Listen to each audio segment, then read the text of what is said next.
और जब विदाई का नंबर आया तो मैया देवकी अपने भैया के गले से लग कर के रोने लगी, कहने लगी, भैया आपने मुझे सबसे ज्यादा प्रेम किया और आज आपने मुझे एक पल में पराया कर दिया। मैं आपको छोड़ करके जा रही हूँ भैया। आपने मुझे जो सिखाया मैं अपने ससुराल जाकर के पति की सेवा करूंगी, अपने सास ससुर की सेवा करूंगी। अपने पिता देवक के गले में लग करके रोने लगी, कहने लगी, पिताजी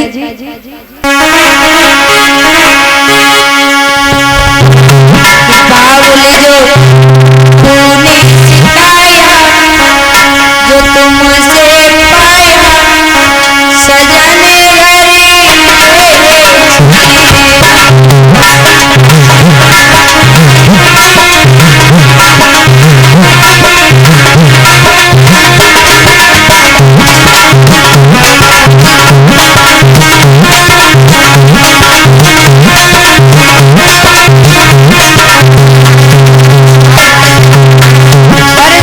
जब एक बेटी की विदाई होती है तो जब बेटी की विदाई होती है तो सबके आंसू निकल आते हैं, सबके आंसू निकल आते हैं जब एक बेटी की विदाई होती है।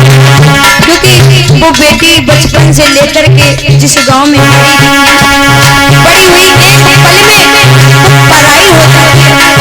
माता पिता कितनी मुसीबत से उसे पालते हैं और बेटी को पराया कर देते हैं।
सबको ही समझा रहा है लेकिन मैया नहीं मान रही, कहने लगी,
आज मैया देवकी जो थी अपने पिता के गले से लग करके फूट फूट करके रो रही है, कहने लगी, पिताजी मैं इतनी बड़ी हुई यहाँ पर खेल कूद करके, लेकिन आज आपने मुझे एक पल में पराया कर दिया।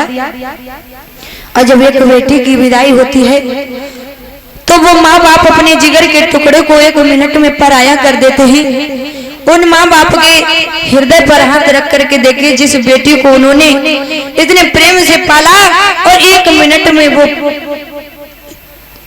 बेटी पराई हो जाती है। अपने पिता से कहने लगी, पिताजी आप मुझे क्यों भेज रहे हो? मैं नहीं जाऊंगी, मैं आपके ही यहाँ पर रहूंगी। महाराज देवक ने कहा, बेटी बेटी तो पराया धन है और एक ना एक दिन सबको जाना है। तुम्हें नहीं पता है कि कितने बड़े बड़े राजा हुए, लेकिन किसी ने अपनी बेटी को अपने घर में नहीं रख पाया, क्योंकि बेटी एक पराया धन है। और जब पराया धन है तो रोना किस बात का? बेटी तुम अपने ससुराल जा रही हो, अपने सास ससुर की सेवा करना, अपने पति की सेवा करना, कोई ऐसा कर्म ना करना जो कि तुम्हारे पिता का सर नीचा हो। मैया देवकी कहने लगी, पिताजी पिताजी मेरी जन्म नगरिया कि बबुल मेरी जन्म नगरिया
तरह से आज मैया देवी अपने पिता के गले से लग करके फूट फूट करके रो रही थी।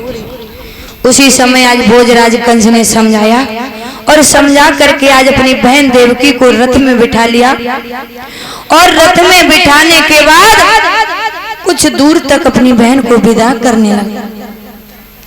और जब कुछ दूर तक विदा करने लगा तो आकाशवाणी हुई, का हे भोजराज कंस, जिस बहन को इतनी सम्मान के साथ तू ससुराल भेज रहा है, इसी का 8वां पुत्र तेरा काल होगा। जैसे ही ये आकाशवाणी सुनी भोजराज कंस को इतना क्रोध आया, कहने लगे कि जिस बहन को मैं इतने प्रेम से विदा कर रहा हूं और इसी का बेटा जब मेरा काल है, तो जब हम वृक्ष को ही नहीं छोड़ेंगे तो फिर फल कहां से आएगा?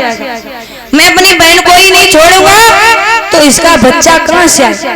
एकदम से केशों को पकड़ा और केशों को पकड़ करके रथ से आज नीचे खींच लिया। आज जमीन पर पटक लिया मैया को। मैया कहने लगी, भैया क्या बात है? अरे अभी तो तुम मुझे इतने प्रेम से भेज रहे थे, लेकिन अब क्या हुआ? कहने लगे, अभी तूने आकाशवाणी नहीं सुनी?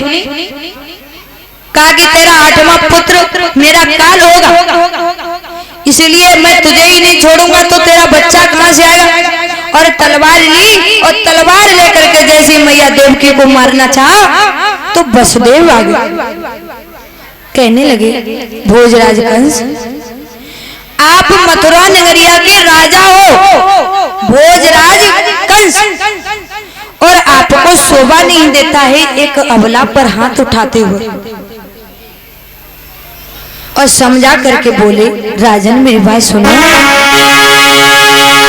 तुम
शोभा नहीं देता है कि आप एक अबला पर हाथ उठाओ।